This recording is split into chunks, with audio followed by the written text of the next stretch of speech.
Good morning, students. Today our topic is marriage.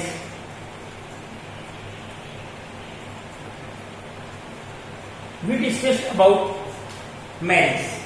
In last topic, we discussed about polygamy, monogamy. Marriage is also an institution. ये खुद एक संस्था है. ये इसमें हम ये कह सकते हैं कि a male and female live together in a house with the permission of society. ये सोसाइटी के परमिशन के साथ एक महिला और पुरुष को एक ऑथोराइज करता है कि वो इकट्ठे रह सकते हैं. They live together and they make sexual relation. कि अगर हम बात करते हैं कि लैंगिक संबंध होगी कि वो भी दोनों आपस में बनाने की परमिशन सोसाइटी के द्वारा दी जाती है. तो ये सारी चीजें सिर्फ मैरिज के अकॉर्डिंग ही है. अगर हम बात करते हैं एक प्योर ब्लड पॉलिसी की कि शुद्ध रक्तता की एक नीति अपनाई जाती है. पॉलीगैमी में एक व्यक्ति एक से ज्यादा पत्नियां रख सकता है. बहुविवाह प्रथा जैसे मुस्लिम सोसाइटीज में आमतौर पर ये पाई जाती है और इंडियन सोसाइटी में एट प्रेजेंट अगर हम बात करते हैं जो हमारी हिंदू सोसाइटी है, हिंदू सोसाइटी में इसको अभी तक मान्यता नहीं मिली. क्योंकि जितने भी रूल रेगुलेशंस बनते हैं, जो नियम बनते हैं, सारे नियम अकॉर्डिंग टू सोसाइटी बनते हैं और इनको सोसाइटी के द्वारा ही फॉलो अप करना है. जैसे हमने बात की सोसाइटी की कि समाज में क्या है, समाज के जितने भी नियम हैं सभी नियम लिखित उसमें नहीं होते, भी रिटन फॉर्म में नहीं है. जैसे हम बात करते हैं कॉन्स्टिट्यूशन की, भी हमारे रूल रेगुलेशन जो बनते हैं सारे रिटन फॉर्म में होते हैं और उसी को फॉलो करना होता है. लेकिन सोसाइटी के नियम ऐसे नहीं है. सोसाइटी के नियम रिटन फॉर्म में नहीं है लेकिन उसको फॉलो करना होता है. और सोसाइटी का प्रत्येक व्यक्ति सोसाइटी का नागरिक होने के नाते इन रूल्स को फॉलो करता है. ये रूल बढ़ते कैसे हैं, सोसाइटी के लोगों के द्वारा ही बनाए जाते हैं, फॉलो भी उनके द्वारा ही किया जाता है. और इसमें अगर हम बात करते हैं व्यक्ति को किसी भी प्रकार की कोई पनिशमेंट, सोसाइटी के एक अपने पनिशमेंट के नियम होते हैं. ये नहीं है कि जैसे पनिशमेंट बाय स्टेट कि राज्य के द्वारा दंड दिया जाता है कि किसी व्यक्ति को उम्र कैद की सजा दे दी, किसी व्यक्ति को फांसी की सजा दे दी. ऐसा इसमें सोसाइटी में नहीं होता. सोसाइटी में क्या होता है कि एक व्यक्ति को समाज की जो मुख्य धारा है, जो मेन स्ट्रीम है, उस मेन स्ट्रीम से बाहर निकाल दिया जाता है. भाई एक व्यक्ति को जैसे समाज निकाला दे दिया कि ये व्यक्ति समाज में नहीं रह पाएगा, समाज से बाहर इसको निकलना पड़ेगा. तो ये सारी चीजें हमारी सोसाइटी में होती हैं. और पॉलीगैमी में बहुविवाह है, अर्थात इसमें एक व्यक्ति एक से ज्यादा विवाह कर सकता है. मोनोगैमी एक विवाह की पॉलिसी जो होती है, ये एक व्यक्ति एक टाइम में एक ही मैरिज कर सकता है. भाई अगर किसी की पत्नी या किसी के हस्बैंड की डेथ हो जाती है तो ऐसी सिचुएशन में वो महिला वो या वो पुरुष दोबारा शादी कर सकते हैं. लेकिन वो आएंगे एक विवाह के अकॉर्डिंग ही, क्योंकि एक टाइम में एक व्यक्ति एक से ज्यादा शादियां नहीं कर सकता. ये हमारी सोसाइटी का एक नियम है. यहां पर हम बात कर रहे हैं कि एक व्यक्ति की जो किनशिप के अकॉर्डिंग आती है, किनशिप हमारी ऐसी होती है, कुछ नातेदारियां ऐसी होती हैं जिसके अकॉर्डिंग हम कह सकते हैं कि आपस में एक दूसरे से इंटररिलेटेड होते हैं या वहां पर मैरिज के चांसेस ज्यादा होते हैं. जैसे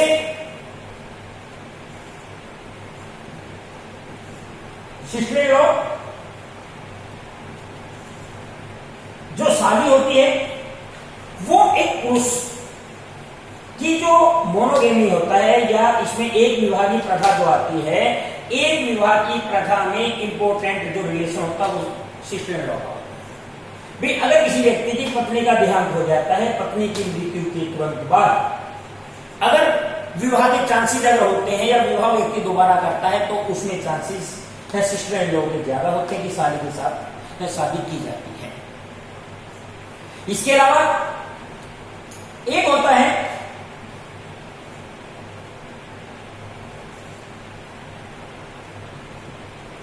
ब्रदर इन लॉ, इसमें यहां पर देवर जब किसी पत्नी का पति मर जाता है और उसकी डेथ के बाद उस महिला की जो शादी करने की जो चांसेस हैं वो उसके देवर के साथ होते हैं। देवर इसको हम दे प्लस वर या इसको हम कहते हैं दूसरा वर। देवर का अर्थ होता है दूसरा वर, मीन्स सेकंड हस्बैंड। कि एक महिला को कि अगर पति की मृत्यु हो जाती है तो उस महिला के ऊपर अगर हम बात करते हैं शादी के जो चांसेस बनते हैं एक विवाह पॉलिसी के अकॉर्डिंग मोनोगेमी में, तो उसमें उसके देवर का अधिकार ज्यादा होता है, तो उसके देवर के साथ उसकी शादी कर दी जाती है। तो ये जो प्रथाएं हमारी सोसाइटी में हैं या this system are adopted by our society, कि जो ये साली के साथ विवाह की हम बात कर रहे हैं, देवर के साथ जो विवाह की बात कर रहे हैं, ये सारी चीजें सोसाइटी के द्वारा इनको मान्यता दी गई है, इनको परमिशन सोसाइटी के द्वारा दी गई है। विदाउट परमिशन मैरिज में अगर हम बात करते हैं, विवाह में अगर हम बात करते हैं, कोई भी नियम लागू नहीं होगा without the permission of society. अब हम बात कर रहे हैं कि विडो मैरिज की महिलाओं को जो विधवा विवाह है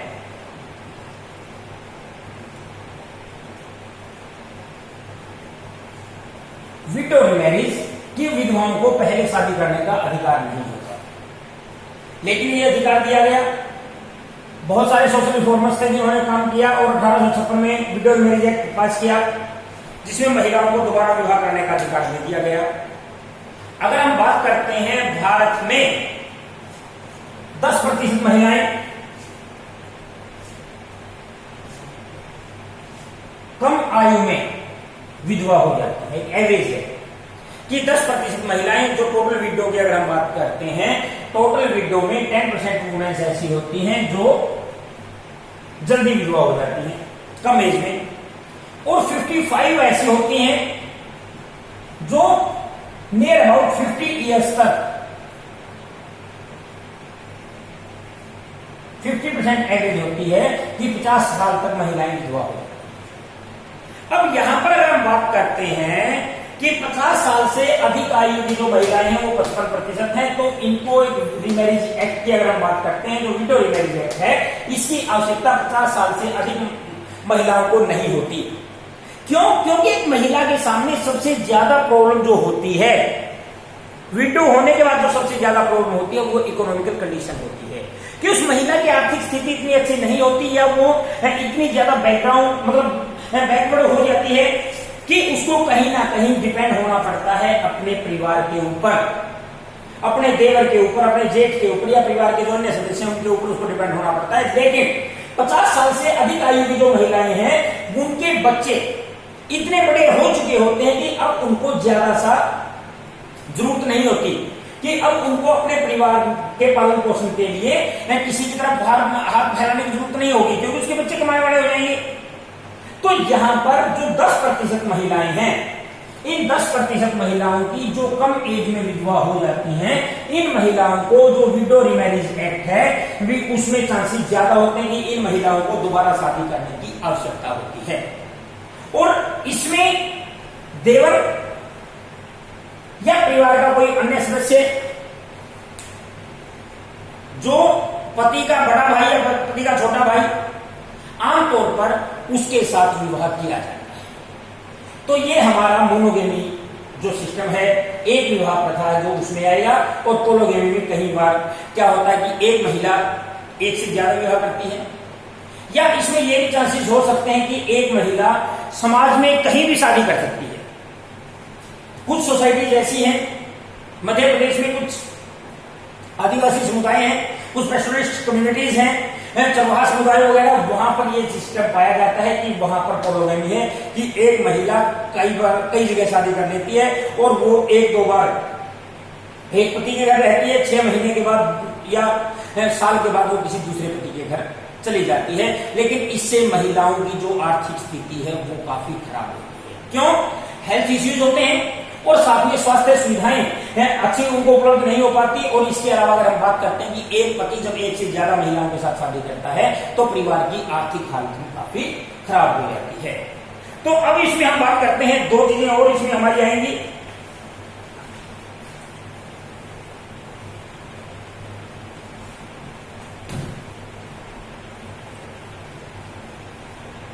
इसमें 2 चीजें और हमारी हैं।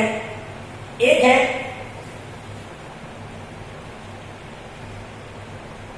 Endogamy, exogamy. ये होता है सहगोत्र विवाह, कि एक व्यक्ति अपने ही गोत्र में शादी करता है। एक व्यक्ति अपने ही गोत्र में शादी करता है। जो हमारी कास्टिज्म है, जो कास्ट सिस्टम है, कास्ट सिस्टम में इनको गोत्रों में, सगोत्र जो मतलब गोत्रों में डिवाइड किया जाता है कि प्रत्येक व्यक्ति का अपना अलग अलग गोत्र होता है। लेकिन हमारी जो हिंदू सोसाइटी है, हिंदू सोसाइटी में एंडोगेमी को मान्यता नहीं दी गई, इसको परमिशन नहीं दी गई है। क्यों? क्योंकि हमारे हिंदू सोसाइटी में क्या होता है कि जो गोत्र हमारे होते हैं उन गोत्रों को छोड़कर शादी की जाती है। भाई प्रत्येक व्यक्ति, यहां पर हम बात करते हैं प्योर ब्लड, शुद्ध रक्तता की जो नीति है, प्योर ब्लड पॉलिसी, इसके अकॉर्डिंग कि जितने भी व्यक्ति हमारे गोत्र के हैं उन सभी को भाई या बहन माना जाता है। ये कहा जाता है कि हमारी धारणा यह है कि सभी व्यक्तियों की रगों में एक खून होता है। भी वो कभी ना कभी हमारे पूर्वज या हमारे ऐसे भाई या बहन को रहे होंगे।